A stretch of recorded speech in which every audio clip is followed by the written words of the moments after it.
E aí, gente, galera do nono ano, hoje nós vamos ter uma aula de história aqui. Fiz essa gravação de tela para vocês, fazendo aqui essa gravação de tela para vocês, utilizando o livro de vocês. Quem tiver o livro, acompanha pelo livro, né? E quem tiver, eu vou mandar o print aqui dessas páginas que eu estou explicando.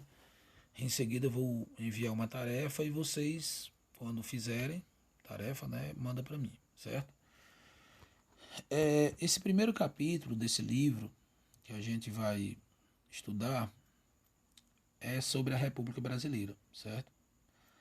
Gente, a história do Brasil ela é dividida pelo menos em três partes: Brasil Colônia, Brasil Império e Brasil República.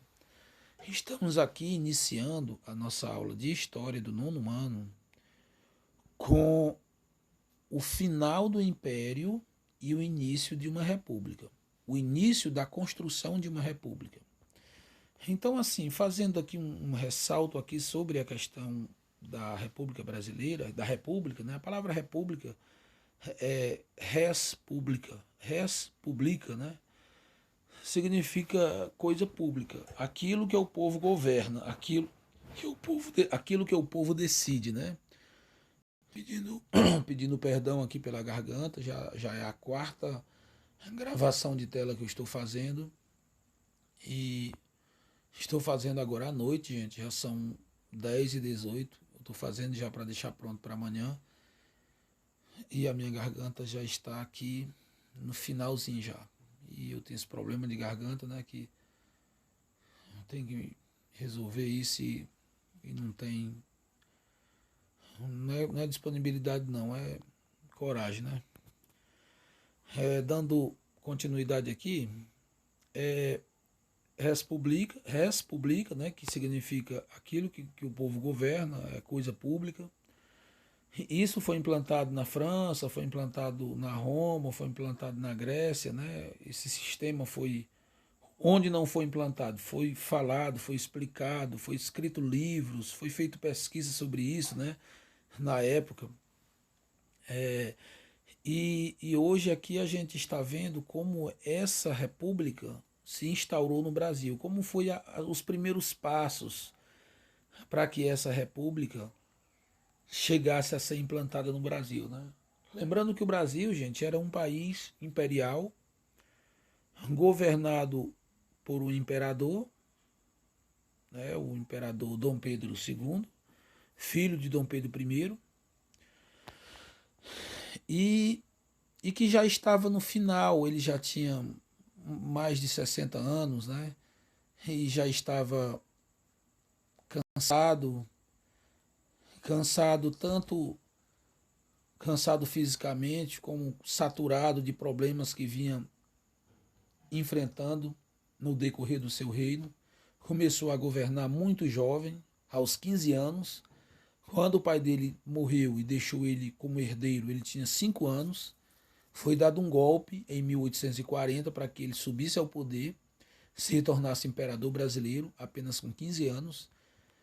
E toda essa história que ele trouxe nas costas, isso veio saturando, né? O Brasil veio apresentando muitos problemas políticos com a Inglaterra. Teve a Guerra do Paraguai, que afetou profundamente as relações dele com o exército brasileiro. Teve problemas com a Igreja Católica, né? A questão da maçonaria.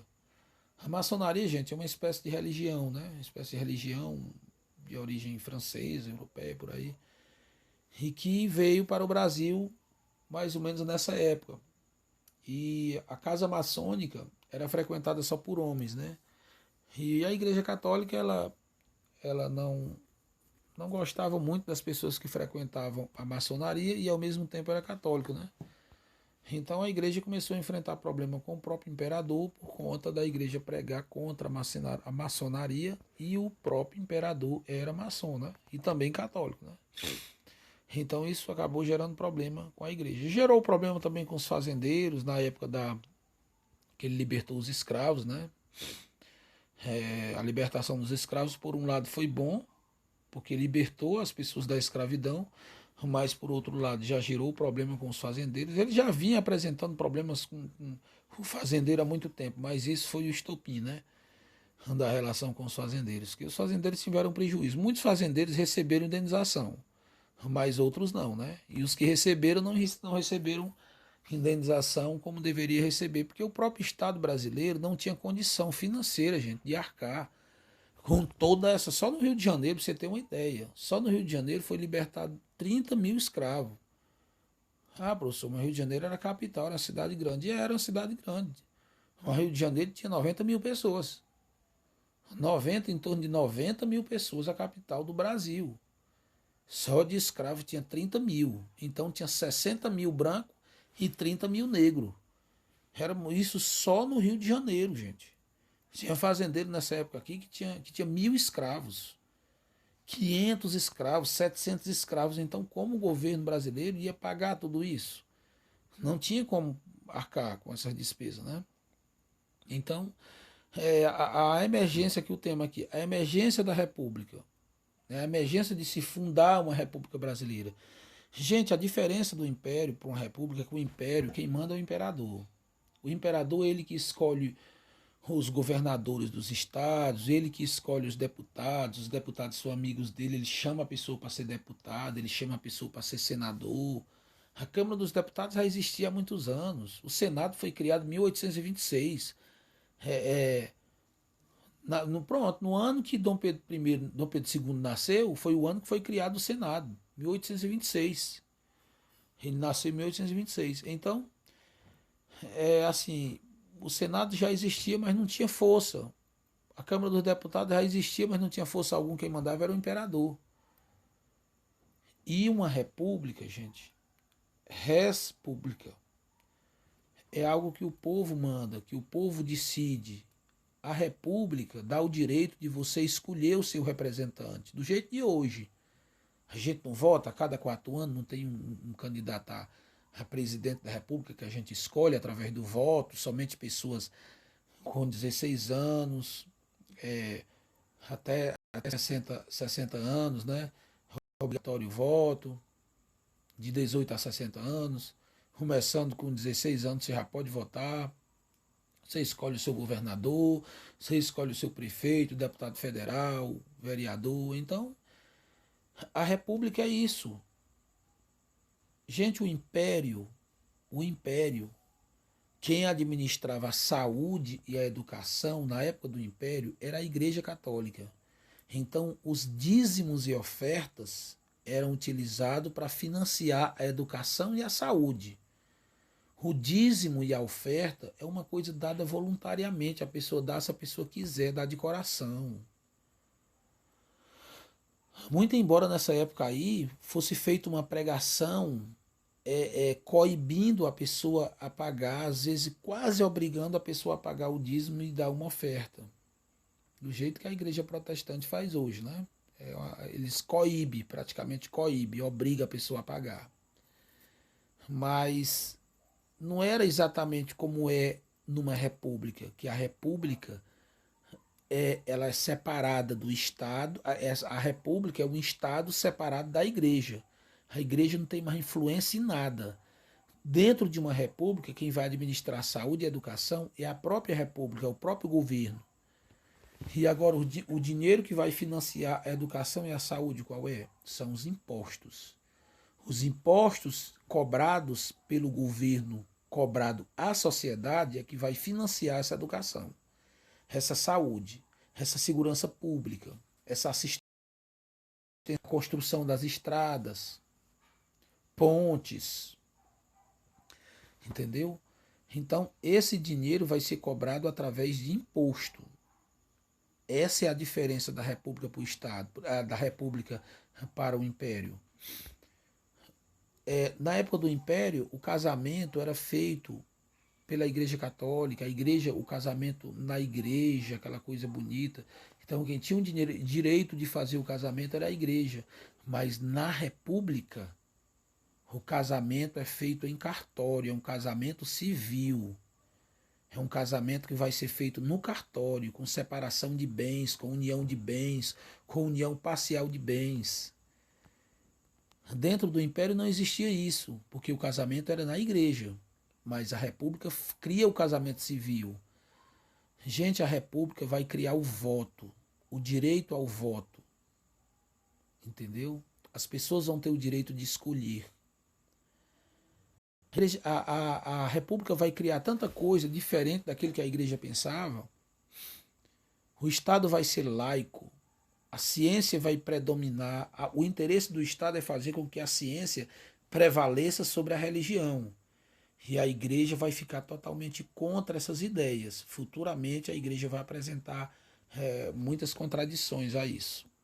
Muito embora agora no começo a igreja vá ser contra o imperador, porque o imperador está com problemas com a questão da maçonaria, certo? Então teve muitos movimentos no Brasil que tentou fundar uma república no Brasil. O movimento Tiradentes, onde Tiradentes foi enforcado, né? A conjuração mineira, né? Chamada conjuração mineira, a conjuração baiana, certo? As rebeliões pernambucanas, certo? A revolta do Equador, foram vários movimentos que tinham a ideia de tornar o Brasil um país republicano, certo?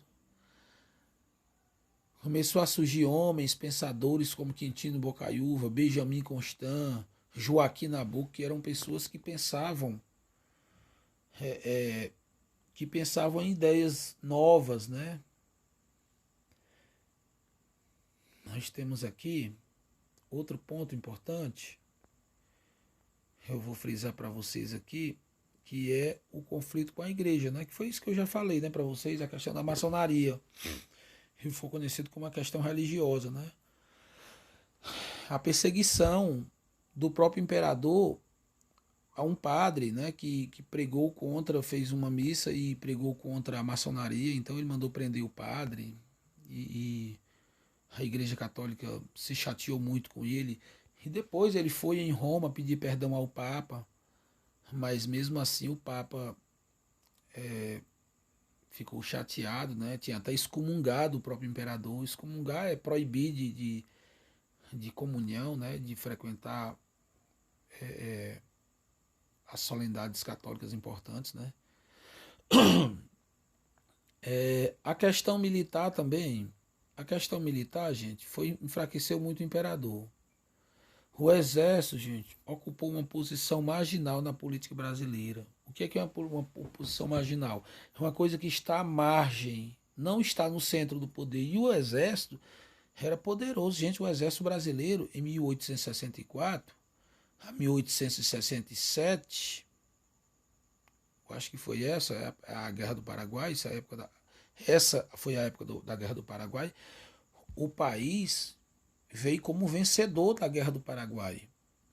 Muito embora o Paraguai tenha sido enfrentado por 3 países: Brasil, Uruguai e Argentina. Foram os países que enfrentaram o Paraguai, sufocaram o Paraguai e ainda mais, gente, financiados pela Inglaterra. A Inglaterra fornecia armas, dinheiro, munição, comida, para que esses 3 países sufocassem o Paraguai, porque o Paraguai estava incomodando a Inglaterra nessa região. O Paraguai estava crescendo demais. Estava já quase se formando um país que pudesse dominar o mercado que a Inglaterra dominava aqui. No caso, o Brasil, Uruguai, Argentina, era tudo manipulado pela Inglaterra, né? Os produtos que a Inglaterra produzia, esses países aqui consumiam tudo. Então o Paraguai estava se tornando um país poderoso aqui, produzia tudo que queria. E futuramente ele iria vender para esses países vizinhos. E a Inglaterra não queria isso, né? Então a Guerra do Paraguai foi justamente isso, né? Para acabar com o Paraguai e evitar que o Paraguai se tornasse uma grande potência. E como eles ganharam a guerra, Brasil, Uruguai e Argentina ganharam a guerra, eles voltaram como vencedores. Vários homens, Floriano Peixoto, homens que foi para lá coronel e voltou como. Ele foi para lá como general e voltou como marechal. Deodoro da Fonseca foi general, voltou marechal. Né? Então isso, o exército ele voltou com uma força muito grande. Voltou com uma força. E o imperador não credibilizou o exército brasileiro. Não deu crédito, não deu atenção, não ofereceu nada de pagamento, assim, pagamento honorário, né? E também financeiro, né? Que o exército ele vai para uma guerra, o cara quer ganhar alguma coisa, né, cara? Ninguém vai para uma guerra, meu filho, e chegar aqui e não receber nem muito obrigado, que foi justamente o que aconteceu. O golpe de 15 de novembro, gente, o golpe de 15 de novembro já foi uma coisa assim, que estava já para acontecer. Já tinha sido fundado Partido Republicano Paulista, já tinha sido fundado Partido Republicano Mineiro, Partido Republicano do Rio de Janeiro. Várias organizações já tinham se juntado para falar sobre essa questão da República, já tinham explicado à população sobre isso. Então eles estavam esperando só o golpe acontecer. Sim, o imperador não foi avisado de nada, apenas chegaram lá e disseram que ele não manda mais nada aqui.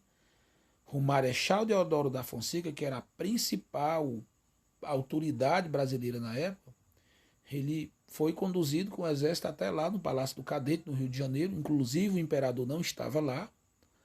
O imperador estava aqui, ó, na residência da princesa Isabel, em Petrópolis. Inclusive essa foto tirada da família real brasileira, né? Princesa Isabel do lado dele aqui, a esposa dele, Tereza Cristina, sentada aqui. Esses três meninozinhos são filhos da princesa Isabel. E esse outro cara aqui era um dos herdeiros, né? E aqui era esse do lado, aqui perto da porta, de onde eu, que era o marido da princesa Isabel. Então, gente, eu vou passar a tarefa para vocês.